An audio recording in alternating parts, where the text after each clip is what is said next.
சுட சுட சூப்பரான மட்டன் சுக்கா வறுவல் 5 மினிட்ஸில் செஞ்சிடலாம். ஒரு தடவை இப்படி செஞ்சு பாருங்கள், எவ்வளோ செஞ்சாலும் பத்தாது. வாங்க எப்படி செய்கிறதுன்னு பார்க்கலாம். 1.5 கிலோ மட்டனுக்கு தேவையான அளவு இப்போ சொல்கிறேன். ஃபஸ்ட்டு 8 சின்ன வெங்காயம், 10 வரமிளகா, 2 துண்டு பட்டை, 10 கிராம்பு, 1 டீஸ்பூன் மிளகு, 1 டீஸ்பூன் சோம்பு, ஒரு 18 பல் பூண்டு, அப்புறம் சுண்டு விரல் சைஸ் இஞ்சி எடுத்து சின்ன சின்னதாக கட் பண்ணி வச்சுக்கலாம். அப்புறம் 2 டேபிள் ஸ்பூன் கொத்தமல்லி தூள், 2 டேபிள் ஸ்பூன் தேங்காய். இது எல்லாத்தையும் ஒரு மிக்சர் ஜாரில் சேர்த்து நல்லா ஃபைன் பேஸ்ட்டாக அரைச்சி எடுத்துக்கலாம். நெக்ஸ்ட்டு தாளிப்புக்கு 2 பெரிய வெங்காயம் நீள நீளமாக கட் பண்ணி வச்சுக்கலாம். 1 டீஸ்பூன் கடுகு சேர்த்துக்கலாம். 1 கொத்து கருவேப்பிலை சேர்த்துக்கலாம். அப்புறம் 8 பச்சை மிளகா கீறி வச்சுக்கலாம். நெக்ஸ்ட்டு நம்ம 1.5 கிலோ மட்டன் கூட 1/4 டீஸ்பூன் மஞ்சத்தூள், 1 டேபிள் ஸ்பூன் கல்லுப்பு, 1/4 டம்ளர் தண்ணி சேர்த்து 4 விசில் விட்டு வேக வச்சு எடுத்துக்கலாம்.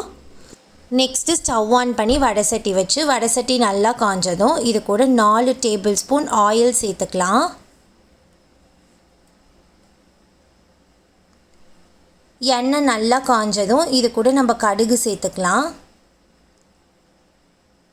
கடுகு நல்லா பொரியட்டும்.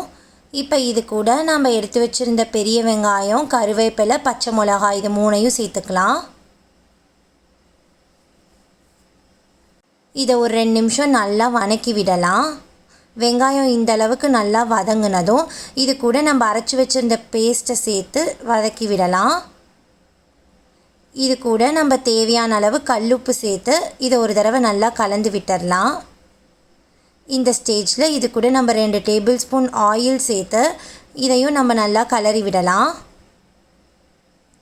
ஒரு 2 நிமிஷம் நல்லா கலரி விடுங்க. எண்ணெய் நல்லா திரிஞ்சு வரணும். இந்த மாதிரி எண்ணெய் நல்லா திரிஞ்சு வந்ததும் இது கூட நம்ம 200 ml டம்ளரில் 3 டம்ளர் அளவு தண்ணி சேர்த்துக்கலாம். தண்ணி நல்லா கொதிக்கட்டும். இந்த அளவு தண்ணி நல்லா கொதித்ததும் இது கூட நம்ம வேக வச்சுருந்த கறியை சேர்த்துக்கலாம். இதை நல்லா கலந்து விட்டுறலாம். ஒரு 2 to 3 மினிட்ஸ் இப்படி ஓப்பன்லேயே வச்சு இதை நம்ம கொதிக்க விட்டோம் அப்படின்னா தண்ணி நல்லா சுண்டிரும். தண்ணி நல்லா சுண்டி மட்டன் இந்த அளவு ட்ரை ஆனதும் நம்ம ஸ்டவ் ஆஃப் பண்ணிடலாம். சண்டே மார்னிங் சுட சுட 2 இட்லியோட இந்த மட்டன் சுக்கா வறுவலை வச்சு சாப்பிட்டு ஒரு குட்டி தூக்கம் போட்டு பாருங்கள், சூப்பராக இருக்கும். யூனிக்கான நியூ ரெசிபீஸ்க்கு நம்ம சேனலை சப்ஸ்கிரைப் பண்ணிக்கோங்க. வீடியோ பிடிச்சிருந்தது அப்படின்னா லைக் பண்ணிவிட்டு கமெண்ட் பண்ணுங்கள். தேங்க்ஸ் ஃபார் வாட்சிங்.